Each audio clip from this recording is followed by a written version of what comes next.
Olá a todos, muito bem-vindo a esse vídeo aula introdução para refrigeração comercial. Nós temos aqui um modelo, ideal de refrigeração, ideal para a gente poder ter uma ideia de como funciona a refrigeração. Então isso aqui é um modelo virtual que seria ideal, se existisse, se pudesse ser feito assim na prática, mas não tem. Isso aqui é só para questões de explicações.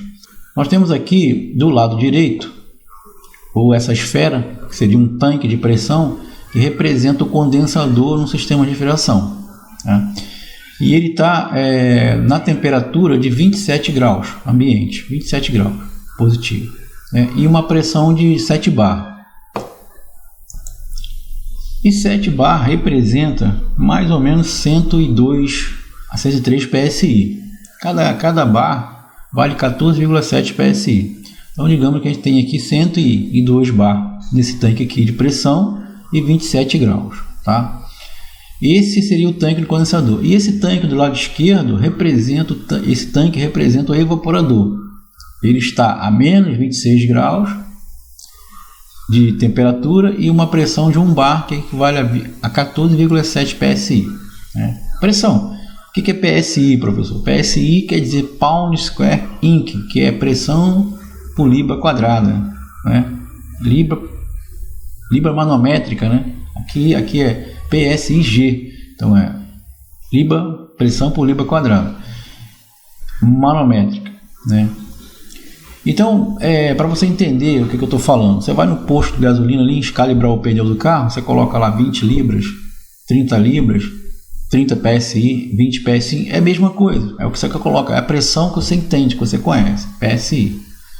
E 1 bar representa 14 PSI. Então, se você tem 2 bar, você tem quase 30 PSI. Se você tem 3 bar, você tem quase 45 PSI. Então, essa é a representação mais ou menos. Dentro do curso, você vai encontrar tabelas que representa uma pressão e a outra pressão. Tem em bar, tem PSI, tem Newton, força. Então tem tabelas dentro dos catálogos, dentro do curso, para você poder entender direitinho quanto vale cada símbolo desse aqui. Então nesse gráfico aqui a gente tem esse retângulo que representa um dispositivo de expansão, que é necessário no sistema de refrigeração ter um dispositivo de expansão, sempre ter um dispositivo de expansão. E essa outra figura aqui acima, no lado central, representa o pistão do compressor. O compressor da refrigeração, que você tem um compressor, qualquer modelo, ele representa o compressor e representa o pistão subindo e descendo, fazendo um movimento de sucção e um movimento de compressão.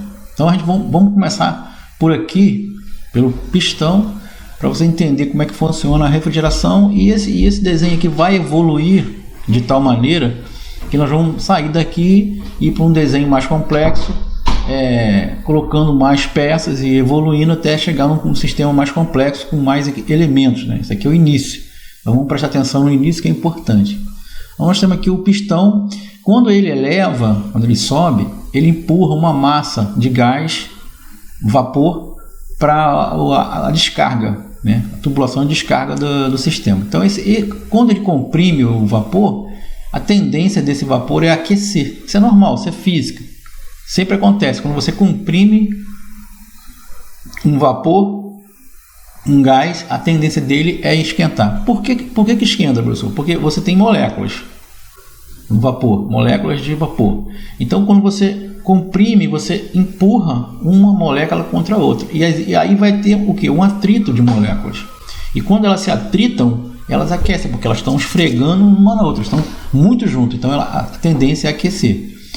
E esse calor, esse gás aquecido, vamos dizer assim, esse vapor aquecido, vem para o condensador. O nome já diz tudo. Condensador, quer dizer, ele condensa, ele transforma vapor em líquido. Como que ele faz?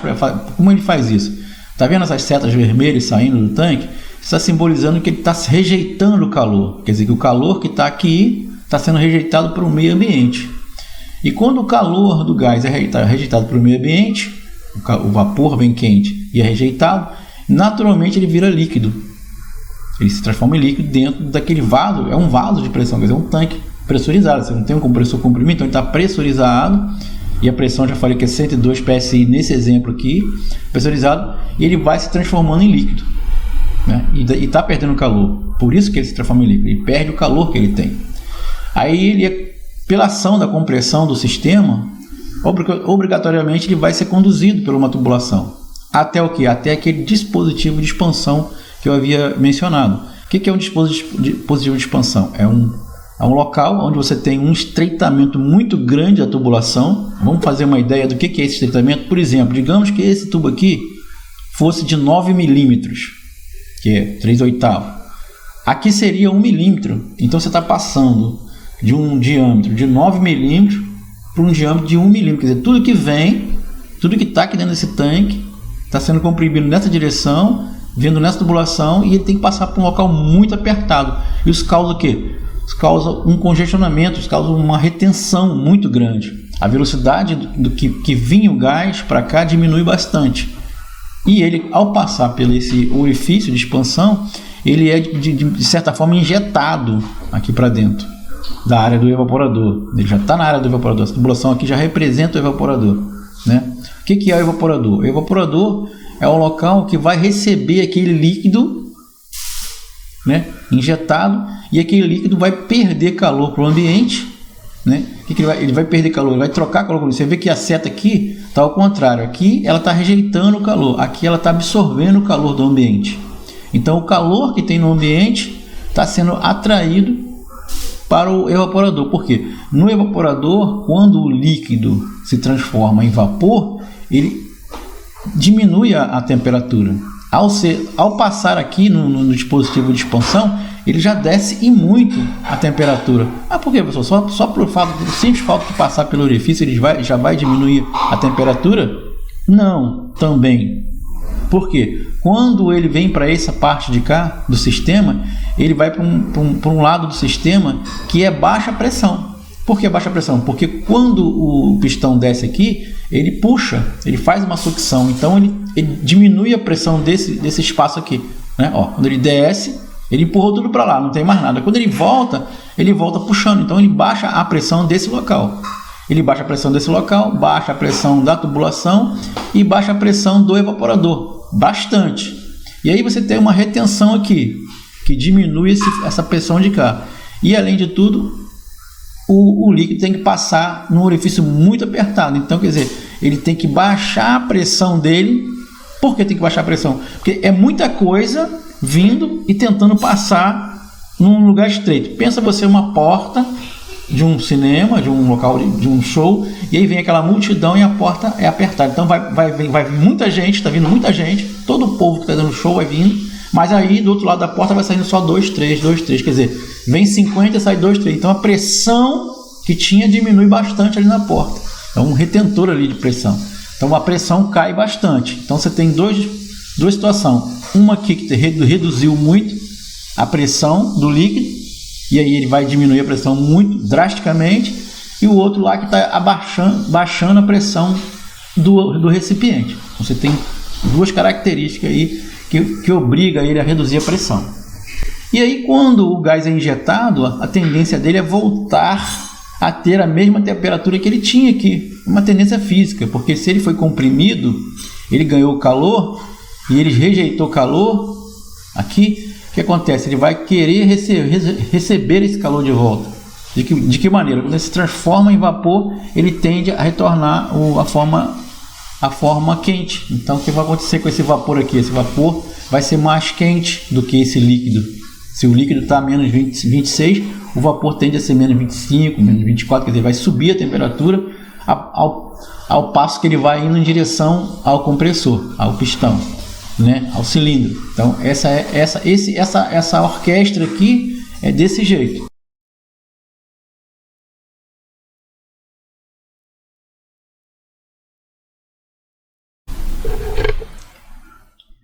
Muito bem. Agora a gente vai esquecer aquele sistema ideal, vamos assim, surreal, virtual, e vamos entrar num sistema mais verdadeiro, mais prático, que a gente vai encontrar no nosso dia a dia. Não dessa forma simples, mas bem próximo disso aqui. No local daquele pistão e cilindro, a gente tem um compressor hermético recíproco, né, vamos dizer assim, alternativo. Então ele é um compressor. Você vai aprender isso no curso. Esses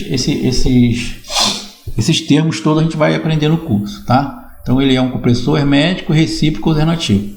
Beleza, ele é de pistão. Então foi trocado Então a descarga dele está aqui, né, embaixo, e realmente é assim na vida real. A descarga dele está saindo aqui e vai para o condensador. O condensador não é mais aquele tanque, é aquela esfera. É um condensador aletado, né? Aletas são aquelas chapinhas que passa, né, na serpentina, tipo um radiador, e a serpentina é a tubulação que dá várias voltas no aletado para poder baixar a temperatura. E como que ele faz para baixar a temperatura? Ele tem um ventilador, né, acoplado a ele, que faz com que o ar passe através deles e as aletas direcionam aquele ar para ter bastante contato com a tubulação, para esse calor ser retirado do condensador. Então esse método é usado.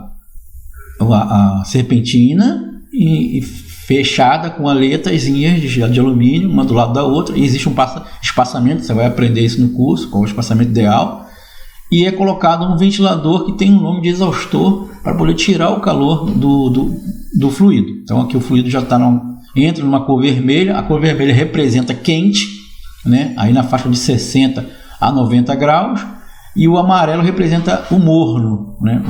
Não é frio, é morno. Frio é azul.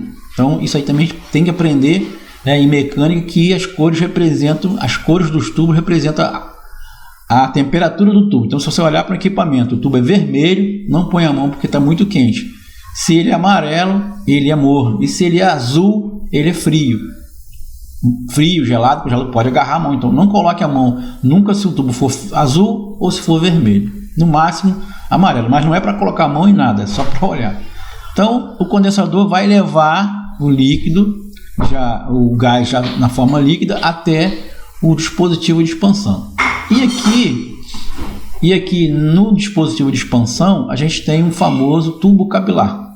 O tubo capilar é porque ele é comprido, ele tem um determinado tamanho, né? E por que capilar? Porque ele é muito, muito, muito estreito. É um tubo bem fininho mesmo. É quase como se fosse um cabelo mesmo. Por isso que o nome dele é tubo capilar, porque é um tubo que lembra o cabelo. E o cabelo é conhecido como capilar, né? Então a gente tem esse tubo capilar. Ele tem um determinado diâmetro, né, para uma determinada carga térmica. Então a gente tem, o que vai acontecer? O gás vai vir líquido, vai entrar no tubo capilar. O que vai acontecer aqui no tubo capilar? Ele vai reduzir a pressão. Professor, por que ele vai reduzir a pressão? Porque é muito estreito. Então para ele entrar aqui, ele vai perder muito tempo. A velocidade que ele vem aqui é muito pequena. Eles tinham até que diminuir a velocidade aqui. A velocidade que ele vem aqui até aqui é 1. E isso aí no curso você vai aprender qual é a velocidade da tubulação de líquido, qual é a velocidade da tubulação de sucção, qual é a velocidade da descarga. Existe um parâmetro limite para essa velocidade. Então, quando o gás chega aqui no capilar, ele vai diminuir a velocidade com que ele vinha no tubo, mesmo sendo líquido, porque é muito estreito. Então ele vai demorar bastante para passar dentro desse capilar. E quando ele sai do outro lado do capilar, ele já está se transformando num líquido frio. Você vê que da metade do caminho ele já não é mais um líquido morno, ele já passa a ser o líquido frio. E ele aqui, quando ele entra dentro do capilar, ele já é injetado com uma baixa temperatura. Então vamos pensar naquela pressão de lá e vamos supor que ele vem aqui a 200 psi e quando ele passa para o outro lado aqui, ele passa para 20 psi. Então é 10% do valor que ele tinha de pressão que ele vai ter agora, 10% do valor, quer dizer, ele perde 80% de pressão e entra dentro do evaporador, e o evaporador vai agilizar essa troca. Por quê? Porque ele está puxando o ar para poder passar por dentro do evaporador, que também é uma serpentina, né, bastante voltas de tubo, e aletado, quer dizer, tem várias aletas, então você tem bastante tubulação passando para lá e para cá, para lá e para cá, dentro de um aletado, para poder haver a troca. Então o ar bate na aleta, a aleta está presa no tubo, troca o calor, quer dizer, o frio que está no tubo vai para o ambiente e o calor do ambiente vai para o tubo. O que acontece? Esse calor é agregado na tubulação e o vapor leva esse calor para o compressor. E aí volta a dizer aquela máxima de antes: todo o calor que o fluido perdeu aqui na troca no condensador, ele tende a ganhar aqui na troca do evaporador. Ele tende a voltar com esse calor. Para quê? Para que o fluido líquido se transforme em vapor e chegue totalmente vapor no compressor. Quer dizer, ele tem que chegar no compressor vapor. Ele não pode chegar líquido. Ele pode chegar frio, bem frio, mas ele tem que ser todo vapor. E para isso existem normas, existe regulagem, existe acessórios que é colocado para fazer com que esse líquido chegue frio, mais vapor no compressor. Isso é uma regra. Ele sai vapor e chega vapor. Então, do jeito que ele entra, ele sai. Do jeito que ele sai, ele tem que entrar. Então, essa área aqui, essa área do evaporador, desde o início do capilar, do final do capilar, do início do evaporador até a chegada no compressor, a gente usa um valor chamado superaquecimento, que é para calcular esse fator de quanto que o gás aqueceu desde que ele saiu aqui no evaporador até ele chegar no compressor. Então existe um cálculo chamado superaquecimento. Aí a gente vai usar muito isso vai ser mostrado e ensinado durante o curso todo de qual maneira que você vai fazer para calcular. O que você usa, pressão, temperatura, qual equipamento você vai usar para medir a temperatura do tubo, para ver a pressão que ele está vindo, para você chegar no valor ideal que o fabricante nos diz. E para que serve esse cálculo, professor? Serve para nos dizer que já está bom de gás, que o gás que você colocou no sistema, a quantidade já está sendo ideal para o sistema. Existem os valores e os fabricantes nos dão os valores de qual superaquecimento tem que estar aqui na tubulação, tá? Então, por outro lado, no condensador a gente tem um negócio chamado subresfriamento, né? Que começa na saída do condensador e vai até a entrada do dispositivo de expansão. Então, toda essa área aqui, desde a saída do condensador até a entrada do capilar, ou até a entrada da válvula de expansão, ou qualquer outro dispositivo de expansão, chama-se a área de subresfriamento. Então, a gente vai fazer um cálculo, pegando a pressão desse local, mais a temperatura desse local, e com esses dois fatores, a gente vai chegar num determinado valor, que é o subresfriamento. Então, superaquecimento e subresfriamento são dois valores importantíssimos para determinar que o sistema está com a carga de gás correta, que está gelando bem, que está dando a temperatura que ele foi determinado, né? Então, não estou usando nenhum outro termo que é usado em refrigeração, até fica difícil de falar, porque se eu falar aqui vai embolar, né? Então você tem que ouvir primeiro o normal, uma explicação, né, bem tranquila, falando para vocês que aqui é o evaporador, que aqui é o condensador, que a pressão aumenta, que a pressão diminui, que a gente vai achar valores, porque se eu for dar nome aos bois aqui, vai complicar. Agora a gente vai caminhando e a gente vai percebendo que vai surgindo novos nomes, que nem aqui surgiu a parte de superaquecimento. Da onde que é o superaquecimento? O superaquecimento é medido da saída do dispositivo de expansão até a entrada do compressor. E o subresfriamento é medido desde a saída do condensador até a entrada do dispositivo de expansão. Então a gente tem dois setores, o setor azul e o setor amarelo. O amarelo é o subresfriamento e o setor azul é o superaquecimento. E esses são valores importantíssimos para a gente poder aprender e pôr em prática. Aqui tem outros termos, mas deixa eu colocar mais para frente. Assim, eu queria falar uma outra coisa antes de pular, né, de desenho, né, de imagem. Queria falar o seguinte: esse sistema aqui é um sistema básico simples, onde tem o evaporador, o condensador, o compressor e o dispositivo de expansão. Beleza. Só que quando eu começo a ganhar carga aqui no meu evaporador, o meu dispositivo de expansão não me dá uma regulagem. Ele é contínuo. Ele me dá uma determinada temperatura aqui e pronto. Então, professor, mas como que eu vou aumentar a carga no meu evaporador? Simplesmente, digamos que isso aqui seja uma câmara frigorífica. Esse espaço aqui onde está o evaporador seja uma câmara frigorífica. A câmara frigorífica está sempre vazia? Sempre média? Sempre cheia? Não, ela varia bastante. Então, uma hora está cheia, uma hora ela vai esvaziando, uma hora ela vai enchendo, então ela vai mudando a carga. A carga térmica é a quantidade de coisas que eu vou colocar dentro da câmara. Quanto mais coisa eu coloco, mais calor eu estou colocando na câmara, mais carga térmica, mais quantidade de carga eu estou aumentando. Quer dizer, eu estou crescendo esse valor, esse calor. Então, quando eu tenho uma carga baixa, a câmara está quase vazia, tem pouca coisa lá dentro, existe uma carga térmica, um valor térmico. E aonde esse dispositivo de expansão aqui, chamado capilar, vai dar conta. Mas a partir do momento que eu vou introduzindo um produto dentro da câmara, produto quente, produto frio, produto congelado, o que vai acontecendo? Essa carga térmica vai aumentando, porque quanto mais produto, mais eu tenho para resfriar. Então, o que vai acontecer? Vai haver um aquecimento muito grande no evaporador, porque ele vai receber muito mais calor. O ventilador vai levar muito mais calor para ele dos produtos. O que vai acontecer? Vai ter uma taxa muito alta aqui de vapor quente, porque eu não tenho superaquecimento. O que é o superaquecimento?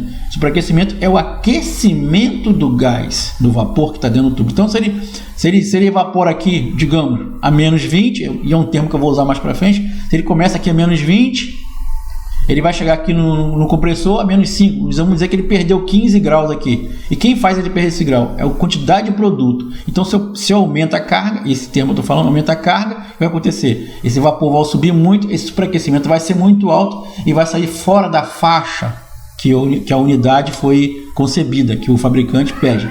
Então, eu não tenho um recurso, com o capilar. O capilar não me dá um recurso, eu não tenho o que fazer com ele. Se eu aumentar a carga da câmara, eu saio da faixa do compressor.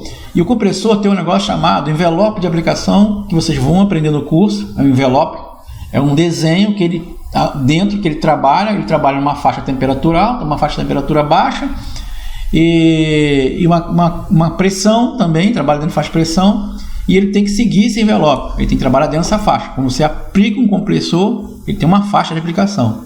Então, com o capilar eu não consigo ter essa regulagem, eu não tenho como regular aqui o capilar, eu não tenho como. Então, quer dizer, para uma câmara frigorífica o capilar não funciona bem, né?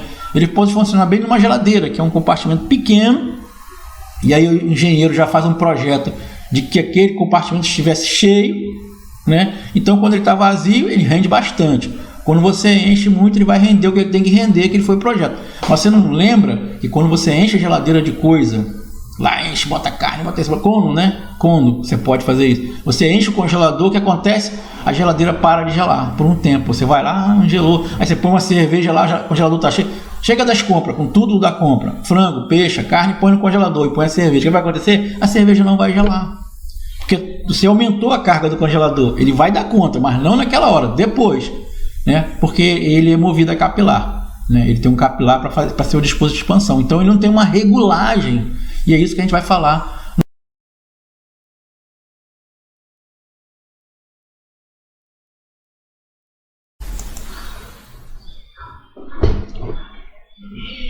Então,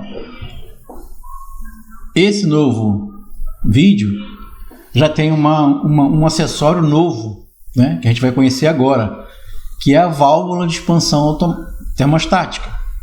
Lembra que eu falei que o capilar não ia resolver? Então, por isso que a gente precisa colocar um novo dispositivo. Você tem condensador, o compressor, o evaporador, o ventilador, tudo direitinho. Só que para a gente poder ter um bom aproveitamento desse sistema, a gente precisa ter um controle. O que é o controle? É o controle de injeção de líquido dentro do evaporador. Tá? Por quê? Quando a gente tem uma temperatura mais... uma quantidade de produto menor dentro da câmara, bem pouco, está vazia a câmara praticamente, foi tudo vendido. A válvula vai controlar a injeção de líquido dentro do evaporador para que ele não exagere na carga térmica. Porque assim, isso você vai aprender no curso. A carga térmica da câmara é calculado num programa, pode ser na mão também. Mas no programa é bem melhor. Então você calcula a carga térmica na câmara, ela vale X. Aí você vai lá, busca um evaporador para aquela carga térmica, busca uma unidade condensadora para aquela carga térmica. E aí você vai instalar aquela unidade condensadora naquela câmara. Vocês estão vendo como é que está começando a chegar novos dados e novos termos? Então você tem a carga térmica da câmara que você achou num programa, você escolheu um evaporador para aquela carga térmica e uma unidade condensadora para aquela carga térmica. E instalou tudo isso na câmara.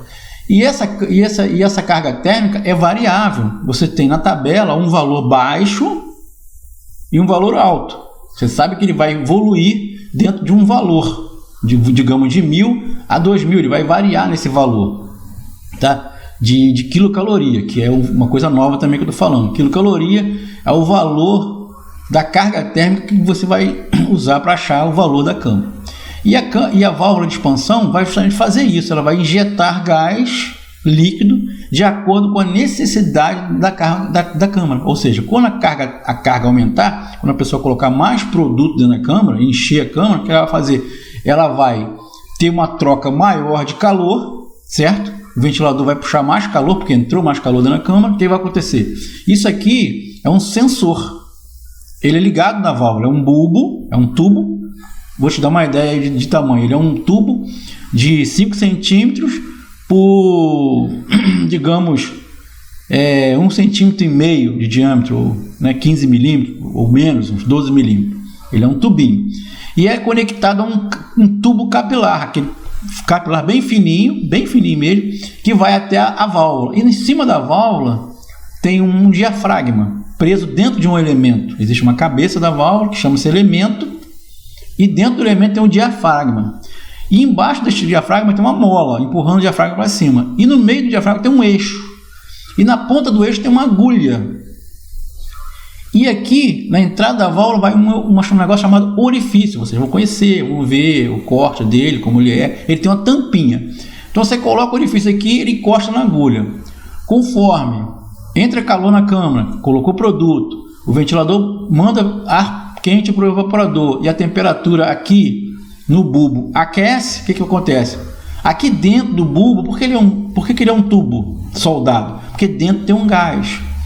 E o gás que tem dentro dele é o mesmo que vai ser usado no sistema de refrigeração aqui. Vamos dizer que você vai usar o 22 aqui, R22. Então dentro do bulbo tem o R22 e na válvula tem lá uma especificação TE2R22, porque ela é composta por R22 dentro desse bulbo.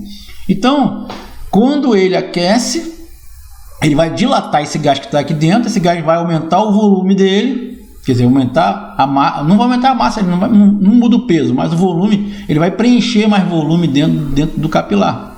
E o que vai acontecer? Ele vai empurrar o diafragma para frente, para baixo, não importa. Ele vai empurrar, e esse diafragma vai empurrar esse eixo, na ponta desse tem uma agulha, vai abrir esse orifício. O que vai acontecer? Vai entrar mais líquido, né, aqui dentro da válvula, e por consequência vai vir mais líquido para dentro do evaporador, e esse líquido vai atingir um ponto mais longe aqui. Então esse líquido frio, ele não vai ficar, por exemplo, pelo meio, ele vai vir até aqui na ponta. Consequentemente, esse gás frio vai alcançar o bulbo, e esse bulbo vai sentir o frio e vai contrair, né, vai retrair o gás que tem dele, vai diminuir o volume, e esse diafragma vai puxar essa agulha de volta e esse orifício vai fechar. Essa tampinha vai ser fechada. E aí vai reduzir a quantidade de gás que está vindo para cá. E aí vai aumentar a temperatura daqui. Então ele fica fazendo isso constantemente, abrindo e fechando essa passagem dentro da válvula de expansão, no orifício, fazendo com que ela fique como se fosse um registro regulador. Ela fica regulando a quantidade de fluido. Então ela manda mais fluido se o calor é maior. Enquanto esse calor for maior, ela vai estar abrindo essa válvula. Ela vai estar abrindo esse orifício e vindo mais gás, e consequentemente ele vai esfriar mais rápido esse compartimento, vai trocar calor com o produto e o produto vai baixar a temperatura. Quando esse produto alcançar a temperatura, esse calor não for mais existente, quer dizer, vai diminuir o calor, vai diminuir a carga térmica dentro da câmara, vai acontecer, vai estar sempre vindo frio. Então essa válvula vai ficar constantemente fechada. Não totalmente fechada, mas mais para fechada do que aberta. É uma regulagem, sabe? Passa menos gás, passa muito gás, passa médio gás. Quer dizer, existe uma regulagem dentro. O orifício é uma tampa. Então essa tampa pode estar toda aberta, meio aberta e toda fechada. Mas ela não fica fechada por muito tempo. Então a válvula fica fazendo esse controle. Controle de como se fosse uma pessoa ali abrindo e fechando o tempo todo. Pensa você, né, uma mangueira de jardim na mão, liga a torneira, vai sair água e você põe o dedo. Quando você aperta o dedo completamente, sai um jato muito fino, né? E o que acontece com um jato muito fino? Ele cai perto, ele não vai muito longe. Mas quando você puxa o dedo para o lado e aquele jato aumenta, o jato faz o quê? Vai bem longe, né? Ele estava indo a 2 metros, vai a 5, 6 metros, 8 metros, o jato de água. Mas que é um jato com mais água, não era fininho igual antes, quando você apertou todo o dedo. Não, você apertou todo o dedo, fica um jato bem fininho, se você frouxa o dedo, fica um jato mais grosso, mas vai mais longe. É exatamente isso que a válvula faz. Ela abre e fecha e regula isso, sabe? Ela vai regulando essa abertura.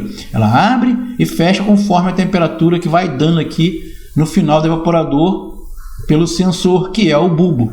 Ele é um sensor de temperatura e ele é preso na tubulação que vai para o motor. A última tubulação que sai do evaporador, ele é preso na horizontal. É a posição correta de prender ele é essa. Daí você vai aprender no curso qual é a posição correta em relação ao diâmetro do tubo. Cada tubo tem uma posição para ser colocada. O lado que vai ficar, uma hora ele vai ficar com a pontinha do capilar para cá, outra hora essa ponta do capilar ele vai ser invertido, vai ser para cá. Por que você vai aprender no curso? Além dessa válvula, tem um outro tipo de válvula, e tem tamanho, né, e tem especificação. Isso tudo você vai aprender durante o curso. Aqui é só uma introdução. Bom, então a gente vai agora para um outro quadro, né, um outro desenho, para poder entrar mais acessório, para poder ir explicando cada vez mais a complexidade que é a refrigeração comercial. Por que troca, né? Você entendeu? Por que sai do capilar, você aí técnico que de refrigeração de geladeira, de freezer, de ar-condicionado, né? de máquina de sorvete pequena, máquina de gelo pequena, residencial, agora você entendeu por que você tinha o capilar e você teve que ir para uma válvula de expansão, porque precisava de uma regulagem aqui. Né? Agora vai entrar um outro acessório surpreendente que você está vendo aqui, né? Que a gente tem um sistema que era para capilar e estamos usando uma válvula de expansão. Então existe um erro de projeto aqui nesse desenho, é lógico, proposital, para a gente poder aprender.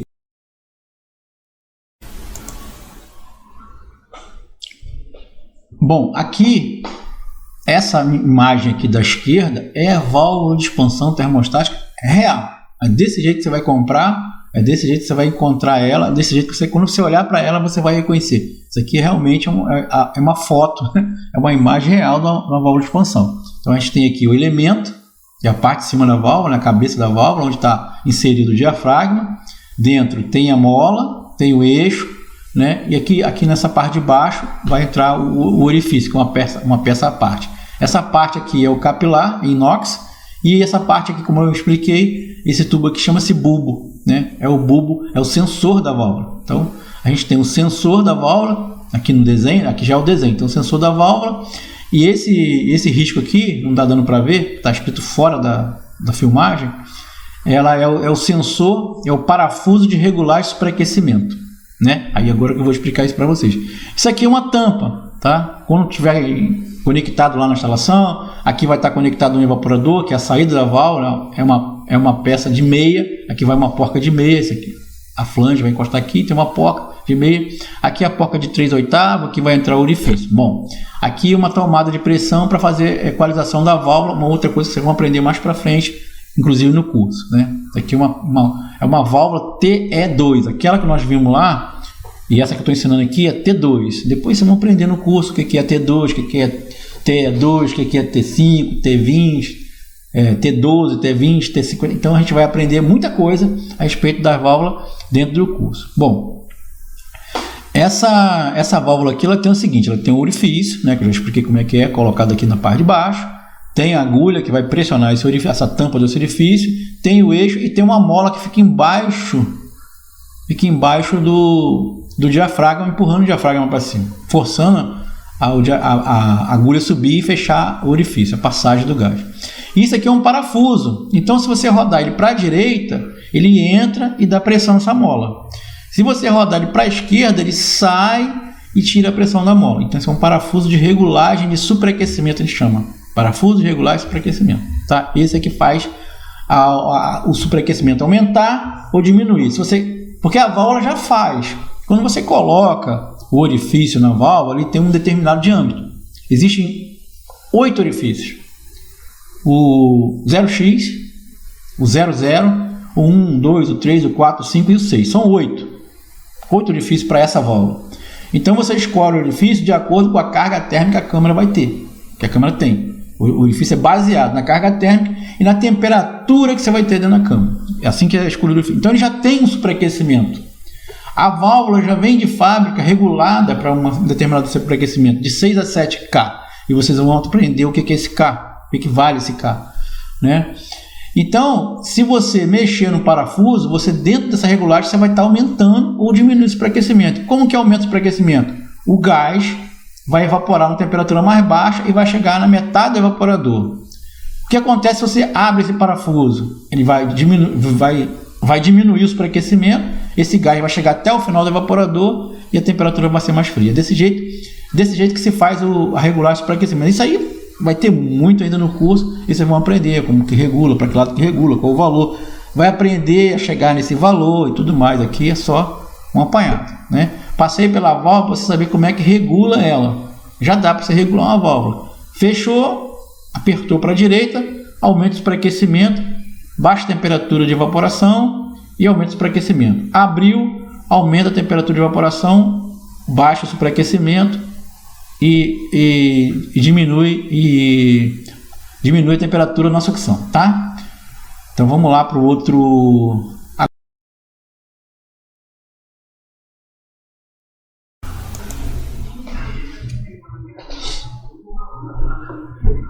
Muito bem. Agora nós vamos continuar aqui com um outro acessório, né, que está chegando para nos auxiliar aqui na compreensão do nosso sistema. Agora nós chegamos aqui o solenoide, válvula solenoide. Ela é como se fosse um registro elétrico, né? Ela tem uma bobina elétrica, eu vou explicar mais para frente um pouquinho. Ela tem uma bobina que faz o fechamento da passagem do gás. Então quando você desliga, algum acessório desliga ela, no caso aqui vai ser o termostato, né? A temperatura do ambiente, ele vai desligar, vai fechar aqui a passagem do líquido e vai encerrar aqui a passagem do líquido para o evaporador, fazendo com que o sistema desligue. Mas vai desligar como? E eu vou explicar aos poucos mais para frente, né? Cada hora vai entrar um componente novo e eu vou estar explicando qual é a função dele. No momento eu vou explicar a solenoide e como que ela fecha. Você tem um termostato. Ele pode ser um termostato físico, mecânico, né? Físico, mecânico, e pode ser um termostato digital, um controlador eletrônico, que tem sensores, né, de temperatura.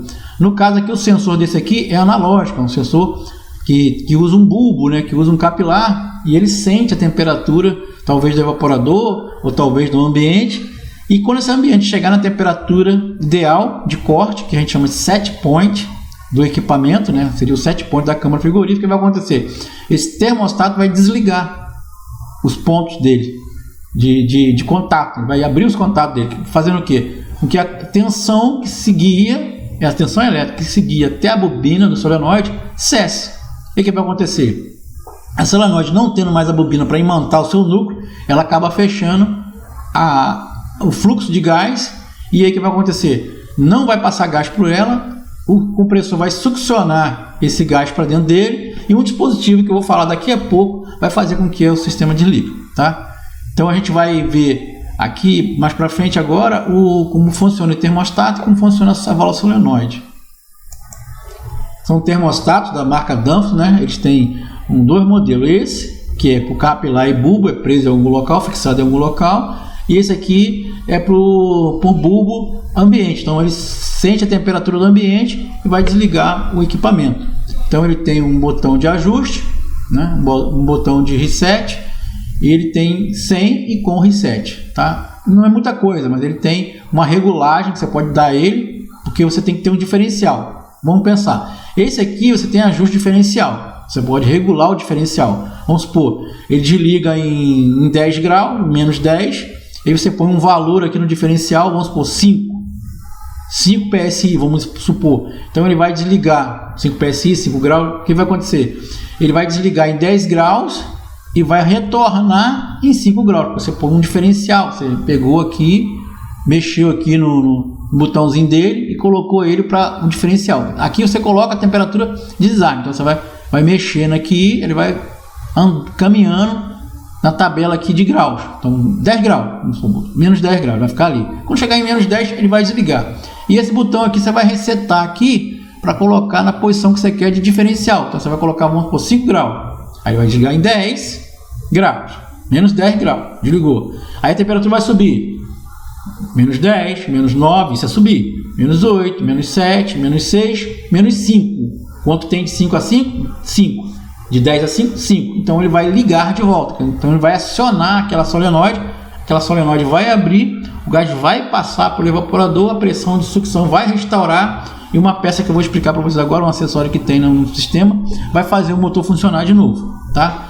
E esse termostato aqui, ele é apenas de regulagem fixa. Então você vai regular aqui a temperatura e ele não tem assim uma regulagem, para você fazer, ele tem uma regulagem fixa. Então vamos supor, se você botar em menos 10 e o fixo dele for 2, ele vai ligar em 8, vai desligar em menos 10, vai ligar em 8, simples assim, tem uma regulagem fixa, tá?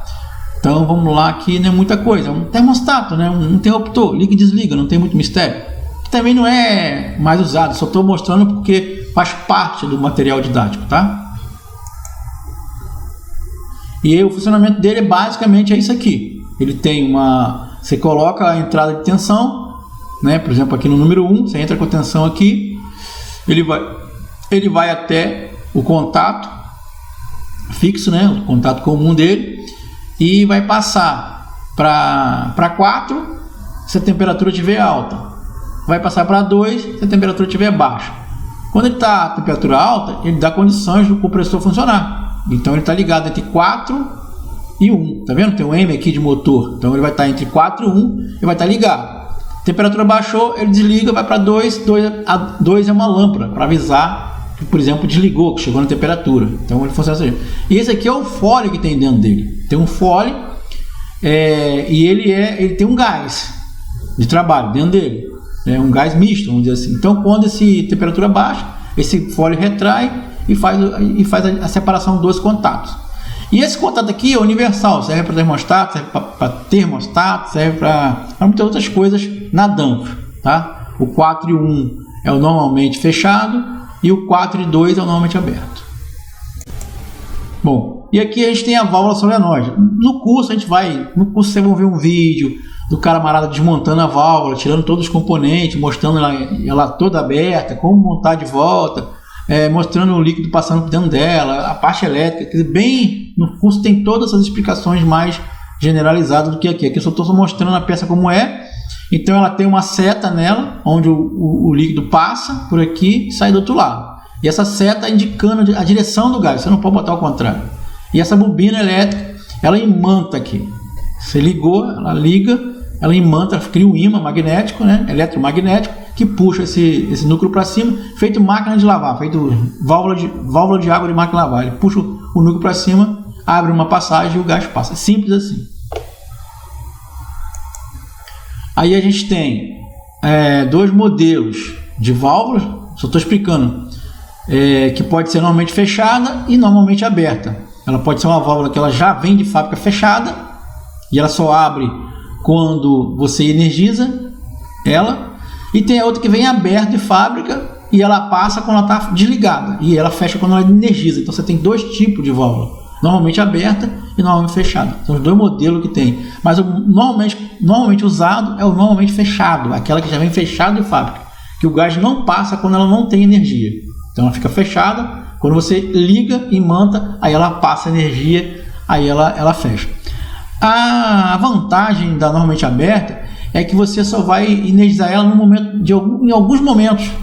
Em alguns momentos você precisa energizar. Então ela é muito usada, digamos, para um sistema que roda 24 horas. Então você só energiza ela um pouquinho, ela fecha, daí corta o sistema, para de funcionar e ela fica sem passar gás, e ela ligada. Porque você pode usar o mesmo sistema para duas, vamos supor, uma no gás quente, a outra na refrigeração. Diga máquina de gelo, ela funciona direto. Então você pode ter a normalmente aberta no fluxo de gás, o gás que vai para o dispositivo de expansão, e a normalmente fechada no degelo. E isso tem só um componente. Você tem, por exemplo, o termostato daquele lá. Quando ele partir do 4 para o 2, o que vai acontecer? Ela vai estar funcionando a outra válvula. Quando você desligar e passar para o outro contato, o que vai acontecer? O contato energético vai para a válvula que está aberta, para a válvula que está fechada. No caso, ela vai abrir. E a outra, que vai receber energia, vai fechar. Então você pode usar combinado com equipamentos que funcionam 24 horas. Agora, fora disso, câmara frigorífica, balcões, expositores, geladeiras e tal, que usam válvulas de solenoide, porque a válvula solenoide é usada num sistema chamado pump down. Isso aí vocês vão aprender dentro do curso como é que faz esse sistema. Então, normalmente usada é a normalmente fechada, aquela que fica fechada desligada, tá? A que mais usa é a normalmente fechada. Bom, agora aqui é um exemplo de como ela funciona no sistema. Então a gente só tem só o sistema, só tem só o evaporador, tá? Aqui tem a válvula de expansão. Aí você tem a válvula de solenoide aberta, passando fluido para a válvula de expansão e a válvula de expansão atuando. E aqui a gente tem um termostato, que ele está preso ele está posicionado na área da câmara frigorífica, quer dizer, ele está na temperatura ambiente. Então aqui, ó, ambiente, temperatura ambiente, ó, height, room, temperatura. Então, você tem energia passando pelo termostato, entrando no 1, passando pelo contato fechado e indo para o 4. E para o 4 vai para a válvula solenoide. E lá energiza a bobina e a bobina abre e o gás passa. Tá? Quando essa temperatura for atingida na câmara frigorífica, a temperatura de set point, o que vai acontecer? Esse contato vai sair do 4 e vai sair do 1 e vai para o 2. Vai cessar a energia que vai para a válvula solenoide, ela vai fechar e o fluxo de gás vai ser interrompido aqui para o evaporador. Aí o evaporador para de gelar a câmara. Então a temperatura foi atingida, para de gelar a câmara, porque parou de circular o gás, para de gelar. E aí fica ligado só o ventilador. Os dois ventiladores ficam ligados para continuar trocando, porque existe um calor no evaporador. Tá? Pessoal, você só fala calor, o que é isso? Em refrigeração, a gente não fala frio, a gente não fala gelar, a gente não fala esfriar, a gente fala calor, troca de calor. Tudo é calor. Tanto faz a temperatura estar em menos 25 ou estar em 20, é calor. A gente fala sempre assim, troca de calor. Trocando um calor que está a baixa temperatura, trocando um calor que está a alta temperatura. Sempre fala troca de calor. Então, continua a troca de calor do ventilador com o evaporador e o fluxo de gás para. Então aqui a gente tem a figura qual? A figura ao contrário daquela que estava explicando. Lá o fluxo de gás estava contínuo, passando para o evaporador. Aqui é o contrário. A energia cessa por quê? Parou o contato que tinha do 4 com 1, parou. E agora o contato fica só no contato de 1 com 2. Então não vai tensão lá para a bobina. A bobina está fechada, está desligada e não está tendo fluxo de gás. Então o gás fica parado atrás aqui, ó, o gás fica parado aqui. O compressor mandou gás, mas está parado aqui. Parado, o fluxo está parado. E só os ventiladores continuam rodando, trocando o calor ainda dentro da câmara, para poder a temperatura vai subir e daí vai acontecer aquilo que estava lá, ligado. Né? Então são as duas opções. Solenoide aberta, solenoide fechada.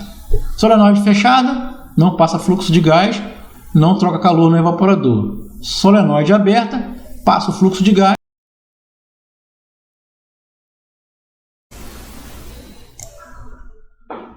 Muito bem, agora a gente tem um novo acessório que eu tinha falado com vocês, né, que é o termostato duplo, que é um termostato né, duplo. Só que ele não é um termostato, ele é um pressostato.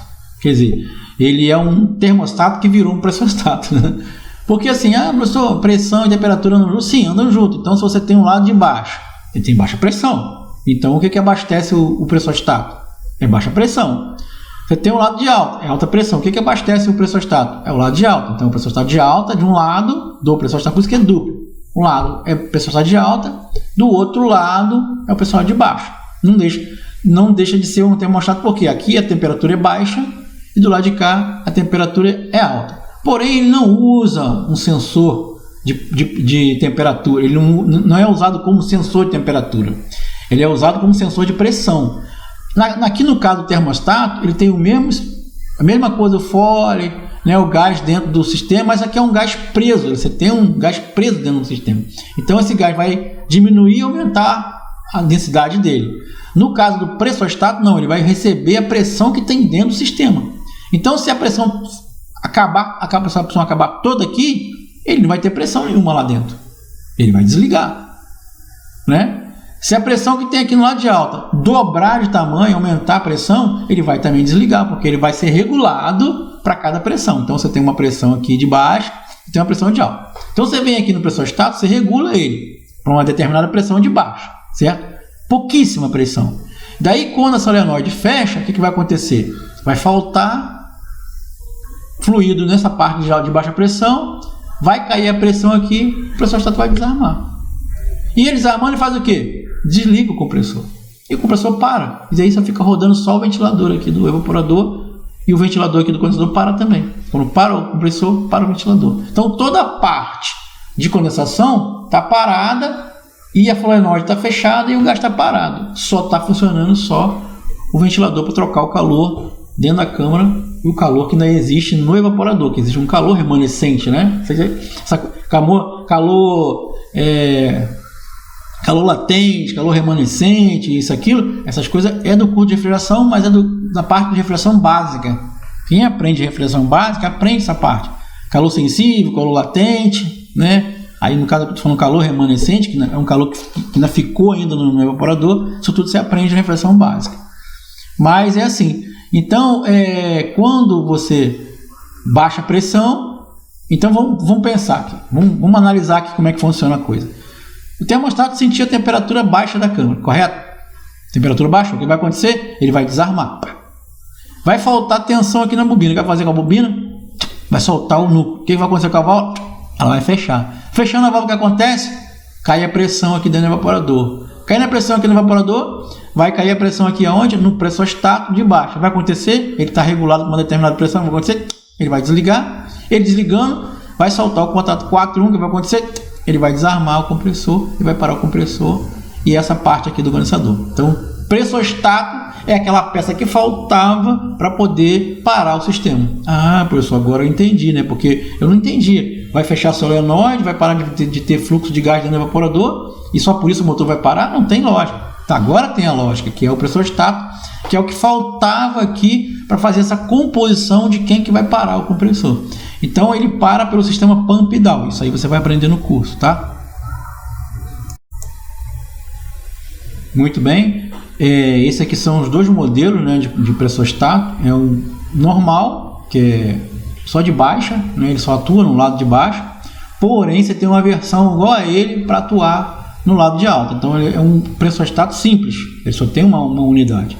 E aqui é o pressostato duplo. Tem duplo controle. Ele tem a parte de baixo e a parte de alta. Então é como se fosse dividido no meio. Você pode ter dois desses, um para baixo, um para alta, ou então um só para atender a baixa e a alta. E aqui são as regulagens que você faz nele. Em cima tem uma regulagem e tal, mas no curso tem muita coisa. No curso tem várias horas de aula só sobre pressostato. Bom, aqui é ele funcionando direitinho. Ele funcionando. Funcionando, gelando e tal, tudo bem. Aí ele tá ligado na alta, na descarga, tá ligado na sucção e a tensão tá passando pelo 1 e pelo 4 e tá indo energizar o motor. Ó, professor, o fio vai direto? Não. Aqui é uma ilustração, não é que o fio vai direto pro motor.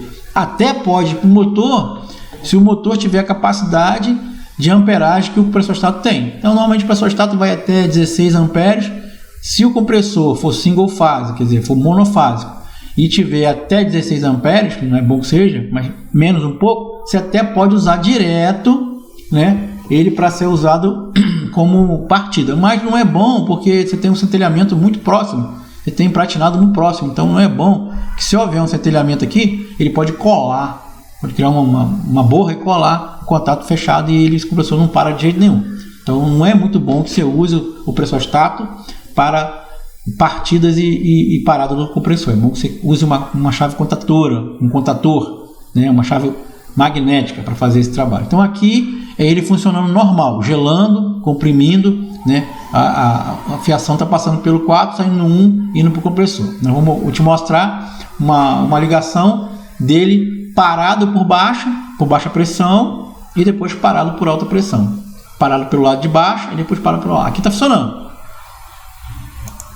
Nesse caso aqui, o compressor parou por alta pressão de descarga. Então houve uma alta pressão na descarga, por alguma razão, né? E aí no curso você vai aprender quais são as razões, e são muitas razões. Ele pode ter parado por alta descarga, e aí ele acionou esse dispositivo aqui dele, empurrou aqui o contato para cima, então desconectou direto ao contato de 1 com 4. Então ele só tem tá vendo? Forçou aqui, o fole sobe, empurra a mola, empurra esse cavalo e essa pecinha empurra o contato para cima, desconectando direto, nada desarmou aqui, só ele empurra o contato para cima e tira a tensão aqui do 4 e o motor para.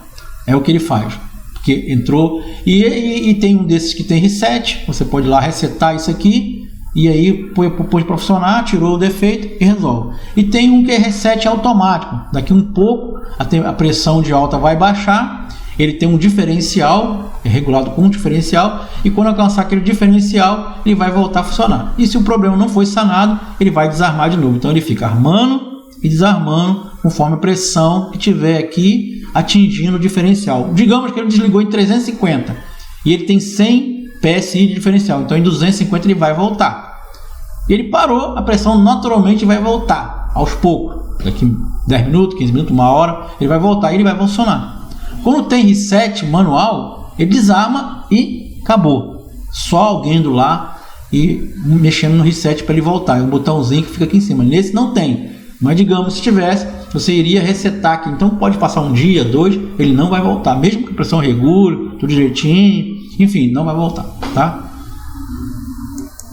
E esse aqui é a condição dele ter parado por baixa pressão. O que pode ter acontecido? Pode ter fechado a válvula solenoide por temperatura, né? Deu a temperatura, o termostato sentiu a temperatura, fechou a válvula solenoide, recolheu o gás no sistema, na unidade condensadora, faltou pressão aqui na sucção, atingiu a pressão que você regulou, ele vai parar e vai desconectar o 4 do 1, aqui por cima, vai desconectar, porém, como ele funcionou em questão de set point, o que vai acontecer? Ele vai jogar tensão no 2, então ele não só tirou o contato do 1 para o 4, ele também acionou o 1 para o 2, identificando que ele parou por baixa pressão.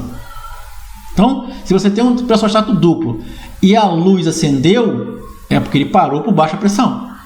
Você está conectado no 2. Agora, se ele parou por alta, não vai acender luz. Então, se o motor está parado e pode ter parado pelo pressostato, ele parou por alta pressão e não por baixa pressão. Então, quando a luz acender, nesse caso aqui, só é por baixa pressão. Então, esse pressostato que não tem reset manual e não tem 4 parafusos e você vira a luz acesa, é porque ele parou por baixa pressão. Então, ou ele desligou por pump down, no set point, ou ele vazou todo o gás e ele está anunciando que ele está parado. Quando for alta pressão, não vai ter luz acesa. Tá? Essa é a característica desse pressostato.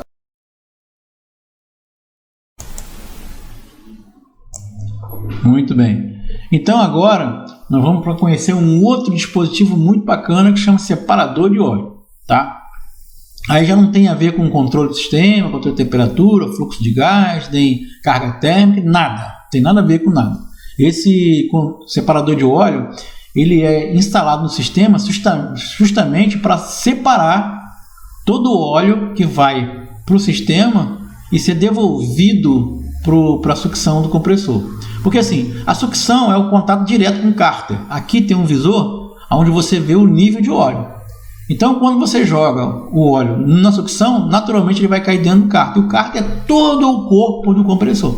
Todo o corpo do compressor, tanto faz em cima, no meio, embaixo, é o cárter, é totalmente aberto, totalmente conectado. A descarga é direto do pistão, mas a sucção não. Então, o óleo sai com o gás quente e é uma tendência que quando o compressor comprime o gás, ele comprime também junto o óleo. E aí o óleo vai para dentro do separador de óleo, fica no separador de óleo e o gás vai embora para o condensador e o óleo que vai ficando no separador de óleo retorna para o compressor através de uma ligação na sucção.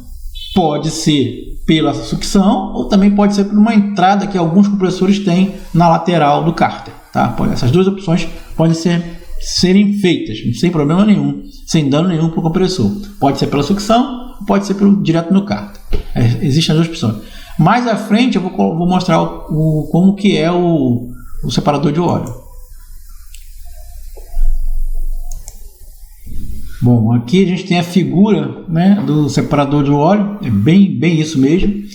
E aqui a gente tem a entrada do gás, né, o gás entrando dentro dele, gás quente que saiu da descarga do compressor, passa dentro dele, passa por um sistema de filtragem e vai para o condensador.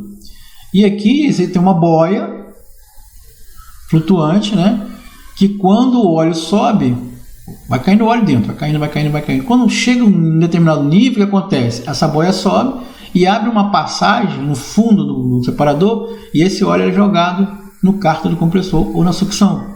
Então ele só vai mandar óleo para o compressor quando ele enche de óleo. Ele não fica mandando direto, não. O gás está passando quente e passa quente, vapor, levando o óleo consigo.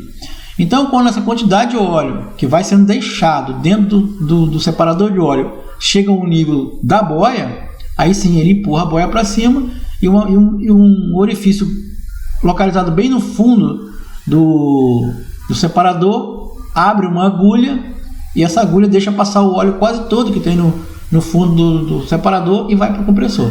Nisso a boia vai descer e vai cessar. Olha, observa o desenho. Quando ela sobe, o óleo vai. Quando ela desce, o óleo cessa. Então esse é o trabalho que a bomba, que o separador de óleo faz. Receber o gás quente direto da descarga do compressor, separar esse óleo vai para o fundo e do fundo ele vai para o compressor de volta. Bom, agora nós vamos falar do filtro. Professor, eu estava sentindo falta, né? Porque a geladeira tem aquele filtro de cobre, fica lá atrás, na geladeira, perto do cone do motor e tal. A gente solda, não sei o quê. E o ar-condicionado também leva um filtro, tá dentro. Aqui. E esse sistema não tem filtro? Tem, o filtro está aqui, ó.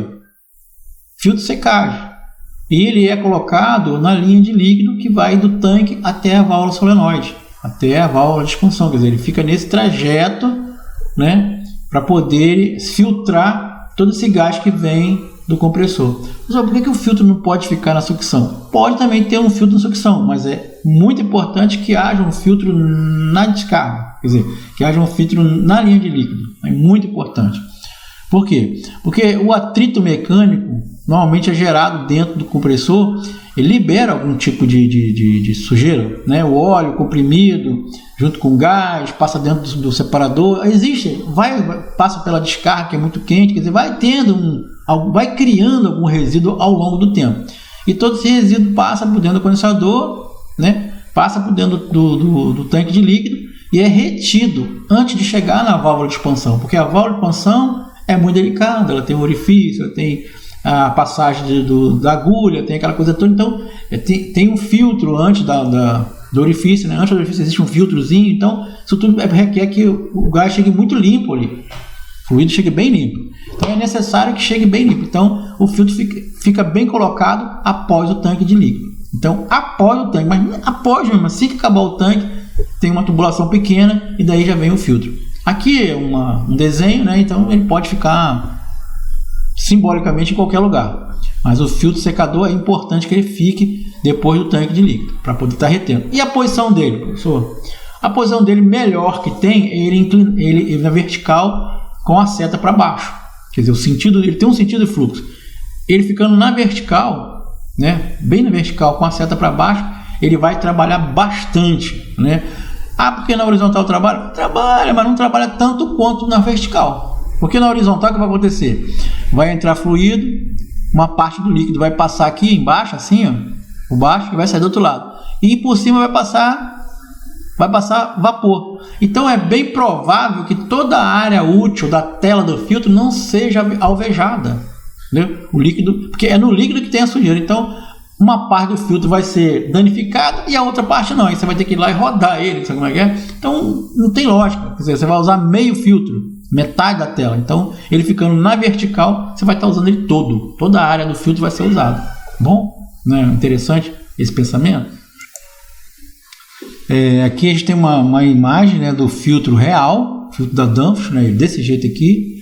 Existe uma seta que indica a direção que deve ser instalado. Então, ele deve ser instalado na direção do fluxo do gás. Então, se o fluxo do gás vai para lá, a seta tem que ficar apontando para lá. Se o fluxo do gás é para cá, a seta tem que ficar apontando para lá. Então, a tela vai ser aqui, a tela fina vai ser, a tela grossa vai ser aqui, e a tela fina é aqui no final.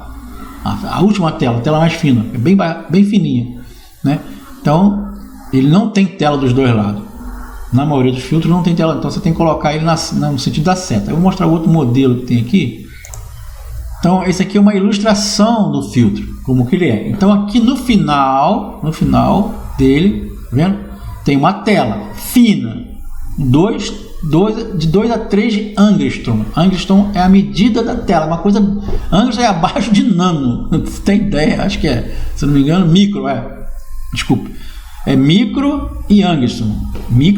Angstrom é abaixo de micro, depois de angstrom tem nano, né? Então a medida é bem baixa. Micro, angstrom e nano. Então ela é uma tela finíssima, ela fica aqui na saída do filtro.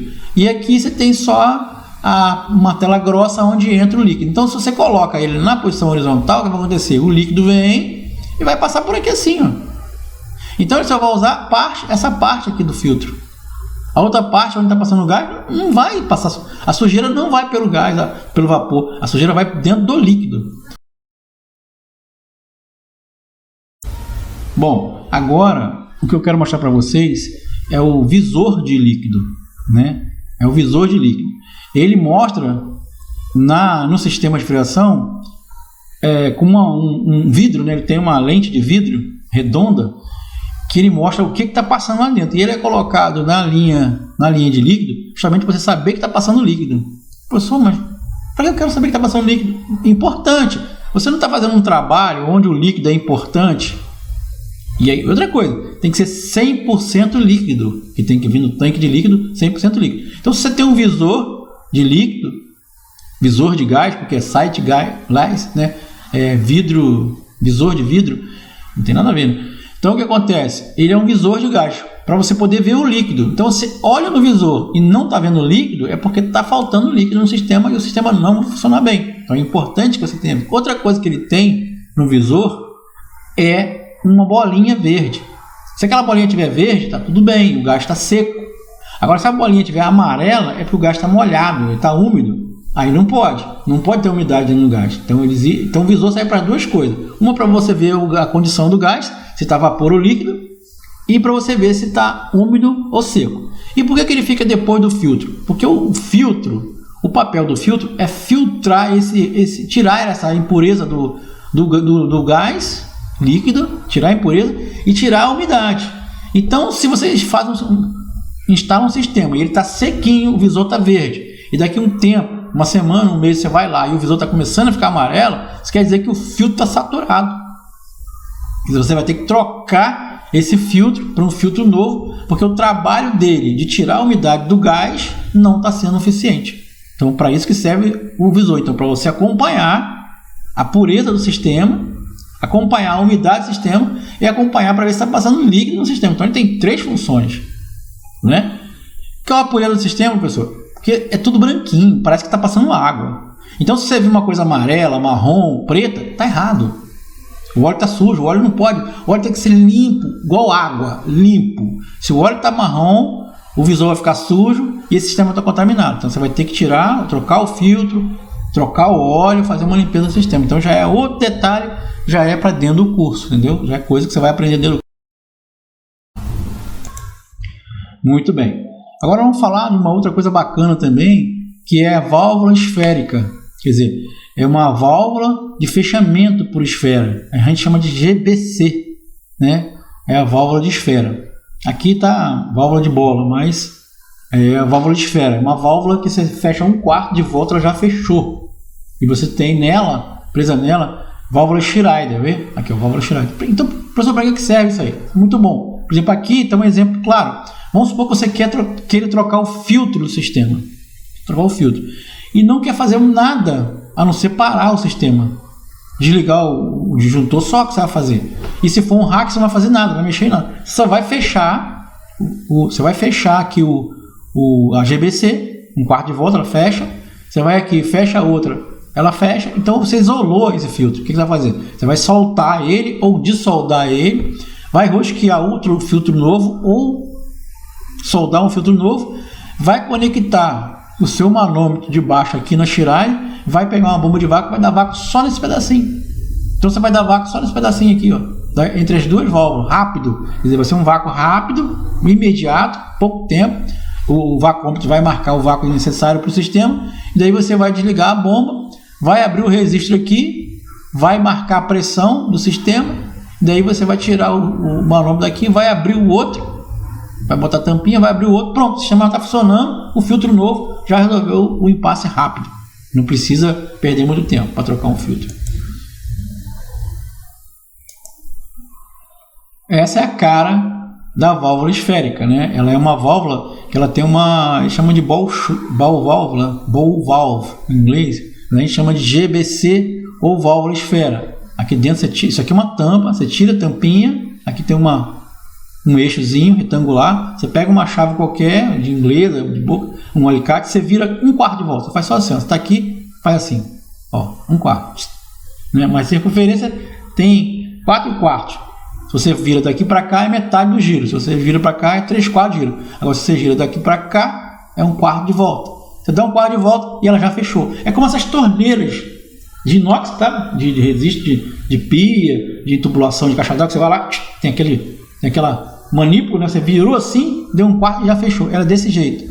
Daí aqui você abre essa tampinha, tem uma válvula Shirai, você conecta uma mangueira do manifold aí para fazer um trabalho de vácuo ou medição de pressão, serve para as duas coisas. Outra coisa também, uma grande utilidade que essa válvula GBC tem, ficando uma antes e outra depois do filtro, é você medir a pressão que está passando pelo filtro.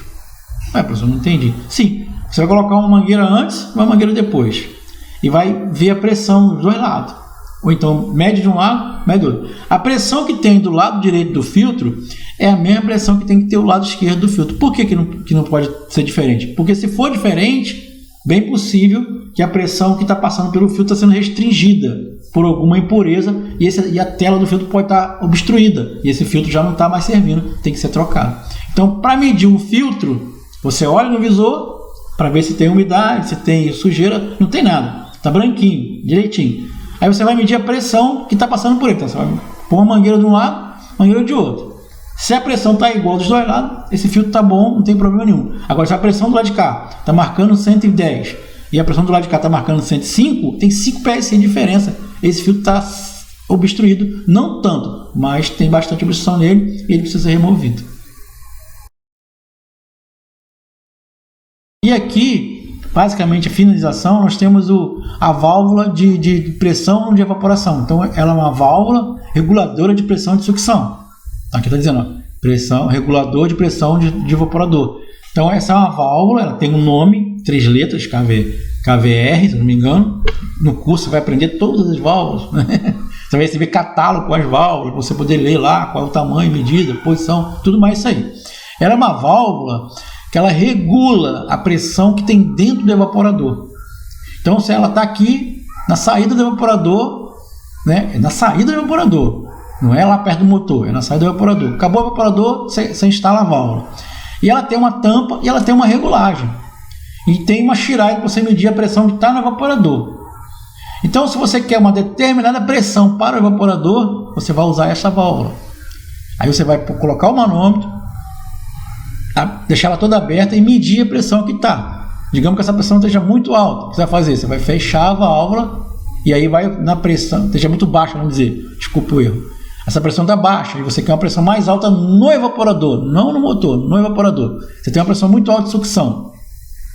Você quer fazer um controle na pressão do evaporador. Você vai fechar, vai abrir a tampinha, vai fechar um pouco ela e a pressão do evaporador vai subir. Essa pressão que você quer no evaporador, muito bem, fecha a válvula e deixa o barco tocar. Mas para saber fazer isso aí, você vai ter que fazer o curso, estudar, para saber quando que você vai usar, qual é a pressão que você precisa usar, em qual caso você vai usar, quando você vai ter 2 câmaras. É bem complexo. Então, eu estou só te dando um superficial dessa válvula. É válvula reguladora de pressão do evaporador. Acho que é KVR, se eu não me engano. KVL é pressão de sucção, de carta.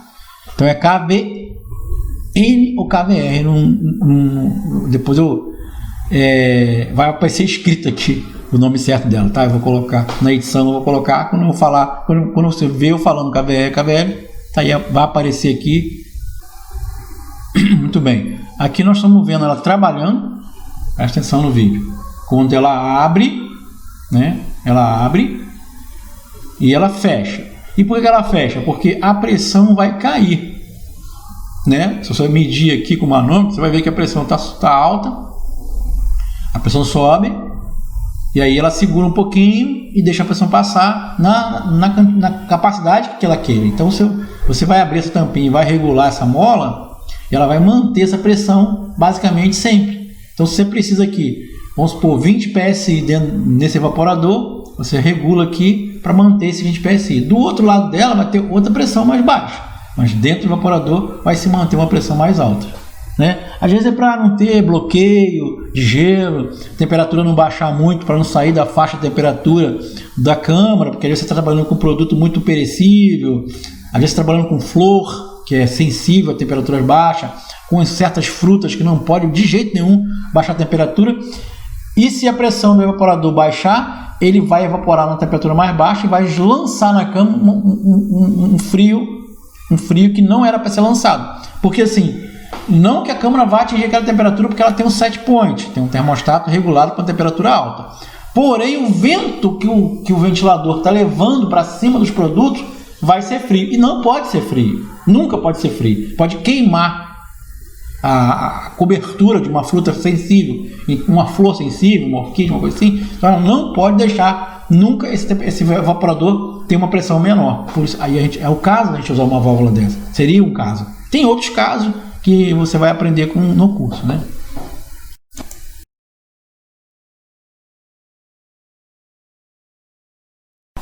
Muito bem, rapaziada. Então nós chegamos aqui à última parte, né, do nosso vídeo, nossa videoaula. E nesse ponto aqui, o nosso sistema está bem complexo. Não que tenha tudo que um sistema precisa, mas está bem complexo. Já dá para ter uma ideia de como montar um sistema, lógico. Aí aqui ainda faltam alguns acessórios e outros acessórios que não são nem usados aqui, usados de outra maneira, mas isso aqui é uma introdução à refrigeração comercial para você entender o método que é usado e de que maneira é usado. Quais são as características, né, de um sistema de refrigeração. Logicamente que todos os detalhes de um sistema de refrigeração comercial é ensinado no curso, passo a passo.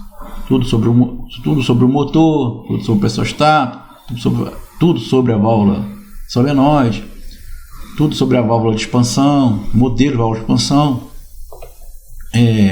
todos os modelos de válvula de regulagem, né?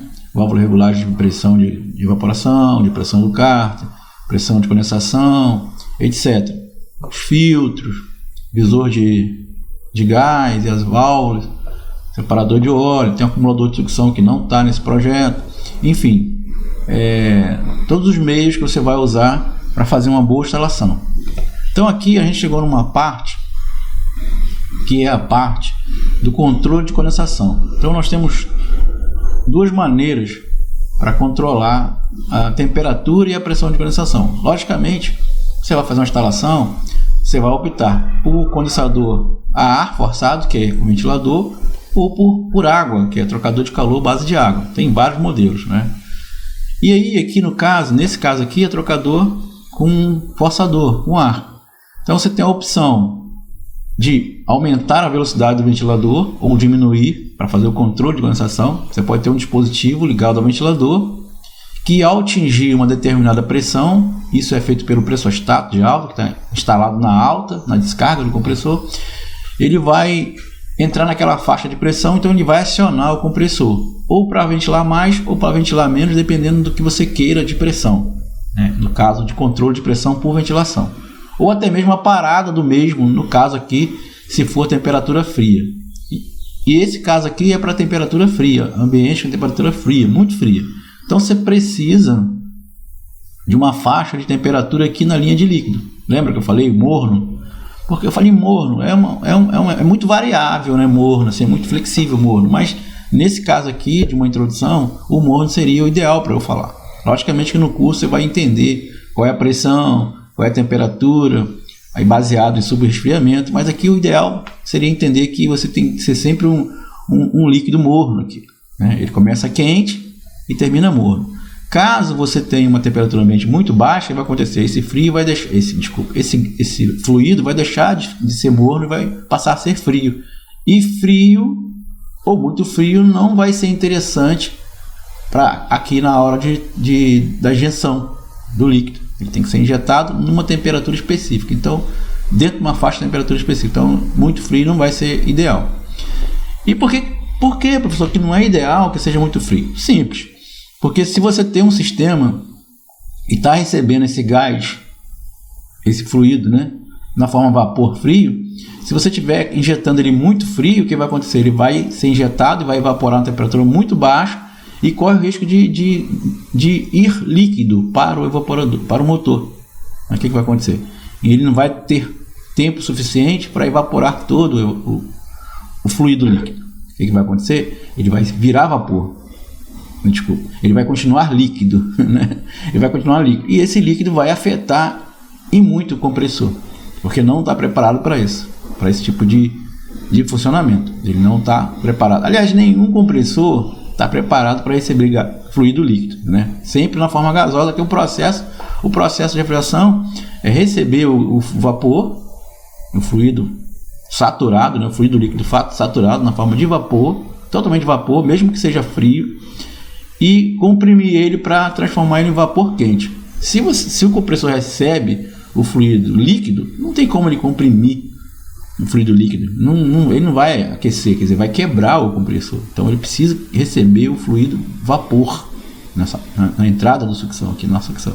Então, se você tem muito frio aqui, vai acontecer que vai ser muito frio aqui e a probabilidade dele ir líquido para o compressor é muito grande. Então você tem que aumentar a temperatura do evaporador para que esse líquido já esteja morno. Então, por isso a coisa do morno. Se ele já está morno, a tendência dele é ser um líquido morno que vai evaporar numa determinada temperatura e vai evaporar, quer dizer, ele vai saturar para o vapor numa determinada temperatura. Então corre o risco dele líquido, quer dizer. Isso é um fato. Mas você tem outras coisas que podem acontecer além de líquido, né, retornando para o compressor. Esse é o principal, é a preocupação. Inclusive em refrigeração, a grande preocupação é não chegar líquido no compressor. E como que a gente faz isso? Com aquele cálculo de superaquecimento, que eu estou dizendo tão importante, que sempre lembra que eu falei que lá no começo, superaquecimento é importante a gente trabalhar com essa vida toda, porque é no superaquecimento que a gente sabe se realmente está o gás que era líquido está se transformando em vapor totalmente, né? Pela leitura de superaquecimento e também pela leitura de subresfriamento. Então é um equilíbrio, esse sistema tem que ser equilibrado. Então se você tem aqui uma determinada temperatura e essa temperatura baixa muito, você tem que ter dispositivo para baixar. Então você tem o pressostato para parar o ventilador, daí vai subir bastante a temperatura, e tem também a válvula de controle de pressão de condensação, que ela vai abrir e fechar aqui, segurando essa pressão dentro do condensador, fazendo com que ela aumente a pressão. Então ela vai aumentar a pressão, vai fechar, aí a pressão vai parar de vir para cá, e essa pressão que vai aumentar, porque está vindo pressão de lá, e vai acumular pressão no condensador. Você vai elevar a pressão, mas não vai conseguir elevar a temperatura no tanque, porque você está mexendo com pressão aqui, você está segurando a pressão, não a temperatura. Você não consegue subir a temperatura, porque o ventilador está tirando a temperatura, vamos supor, né? Então, ou o ambiente tão frio tira a temperatura, troca a temperatura com o condensador e a temperatura continua baixa. Aí você tem a NRD, que é uma válvula de retenção calibrada por uma pressão, determinada pressão. Então, quando a pressão aqui do lado do tanque cair muito, eles aqui falam em torno de 1,4 bar, e dá em torno de 20 e poucos graus, 20 e poucos PSI, ela vai começar a abrir, e ela termina de abrir quando chega a 3 bar de pressão aqui dentro do recipiente. Então ela vai trazer esse gás quente para dentro do tanque, elevando essa temperatura do líquido aqui.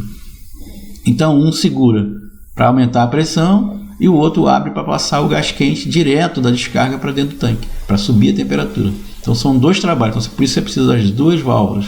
Essa, retenção específica calibrada para uma determinada pressão, e essa que vai segurar a pressão, que também você calibra aqui, abrindo a tampinha, você calibra ela para poder aumentar a pressão. Então vamos recapitular como é que funciona. Você tem um sistema, essas duas válvulas trabalhando. A temperatura caiu muito, a temperatura ambiente, onde está localizada a casa de máquina, caiu muito a temperatura lá, sei lá, 5 graus positivo, enfim, 0 grau, muito baixo. É uma temperatura abaixo de uma temperatura da linha de líquido. A linha de líquido trabalha com a temperatura. A linha de líquido trabalha com a temperatura entre a casa de 25 a 45. A linha de líquido trabalha nessa faixa, né?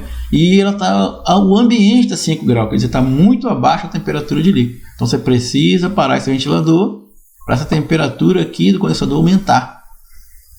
Mas às vezes nem a parada do condensador, do ventilador do condensador resolve. Então você precisa da válvula para poder elevar a pressão. Então a válvula vai cuidar o quê? Da pressão.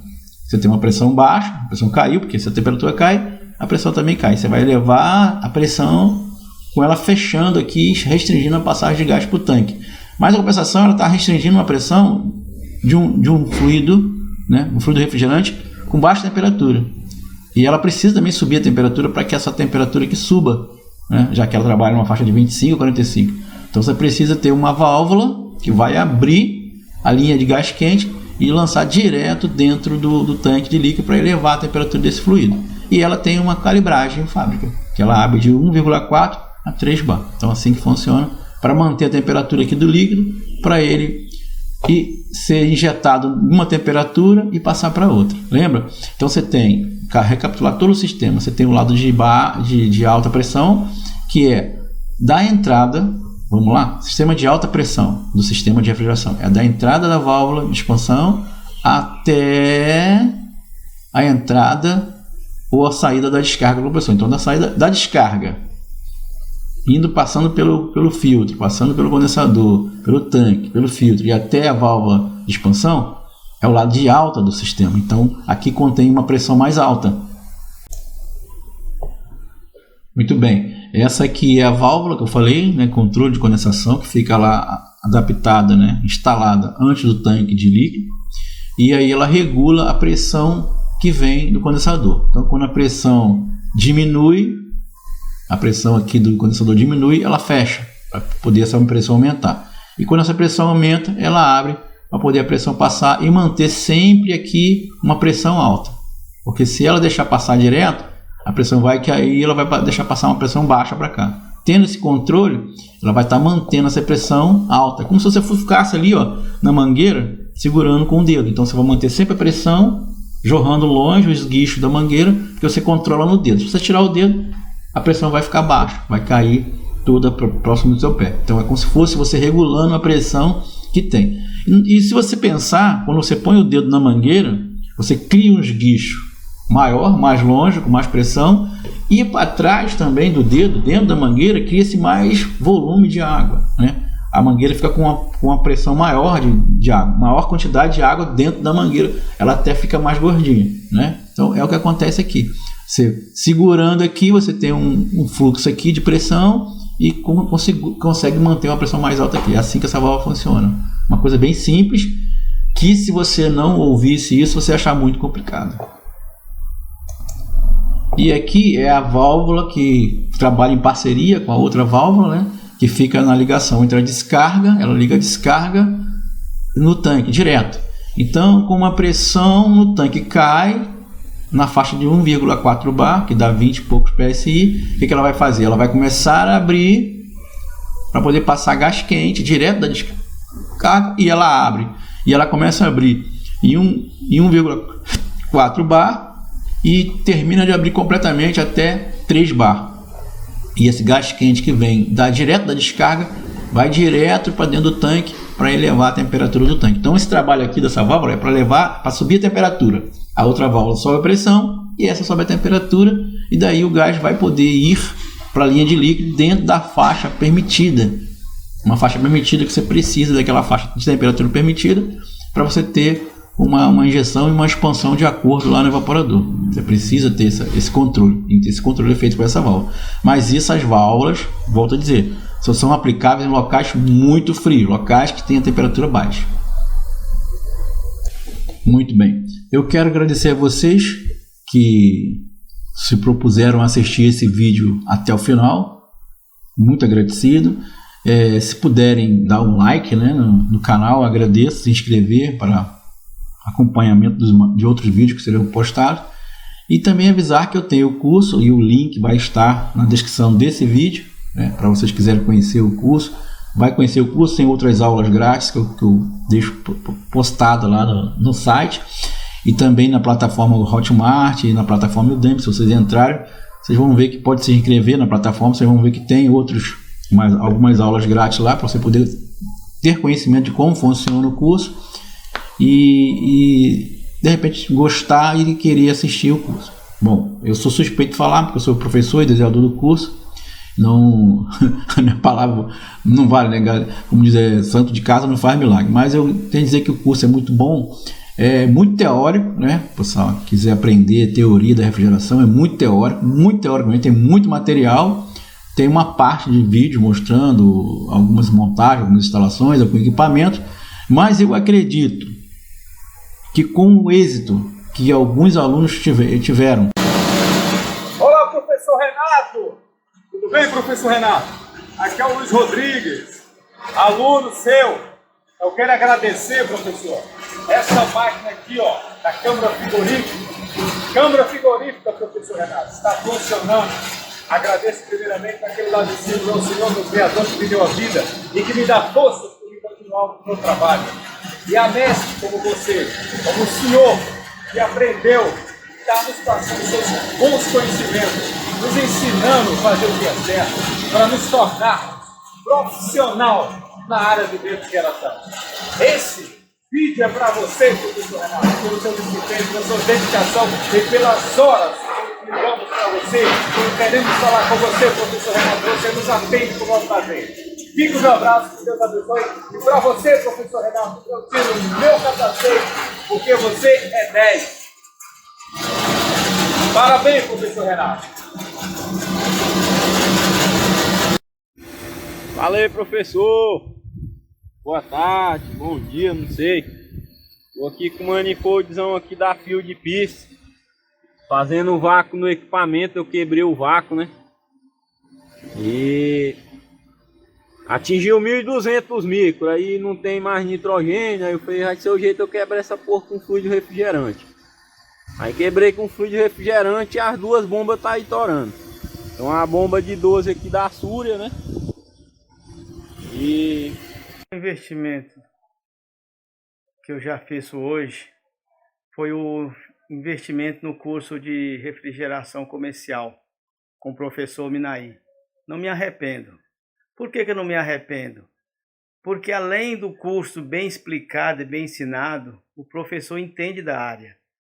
E todas as vezes que você precisar de um suporte técnico, você liga no celular dele e ele tira todas as dúvidas e dificuldades. É isso que eu achei o mais importante. Nenhum dos outros cursos que eu fiz, eu tenho esse suporte técnico, tá? Então o professor Minaí está de parabéns pelo ótimo trabalho que tem feito, tá? O cara, além de conhecer da profissão, ainda dá aquele suporte ainda aos seus alunos. Eu já fiz a moldura aqui, ó, já deixei tudo prontinho. O piso aqui vai vir rente aqui, ó. Aqui.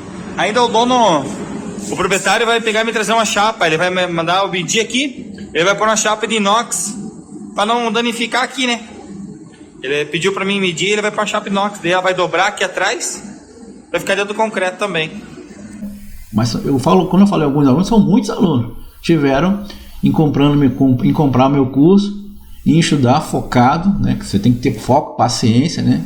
Determinação. Estudaram, foram à prática, conseguiram aprender de fato e hoje praticam, né? Instalam os equipamentos de refrigeração comercial tranquilamente. E outra coisa, eles descobriram na prática que tudo que eu falo no meu curso é verdade, porque eu fiz o curso baseado na prática que eu tive durante a minha vida de mecânico, de técnico instalador. Então eu peguei toda aquela prática que eu tive durante todo o tempo e fui transferindo para o curso. Então quando você compra o meu curso e começa a assistir, ele é diferenciado dos cursos que existem no mercado. Por quê? Os cursos que existem no mercado baseiam-se em teoria e ensinam a teoria, correto? Eu não, eu ensino a prática dentro da teoria.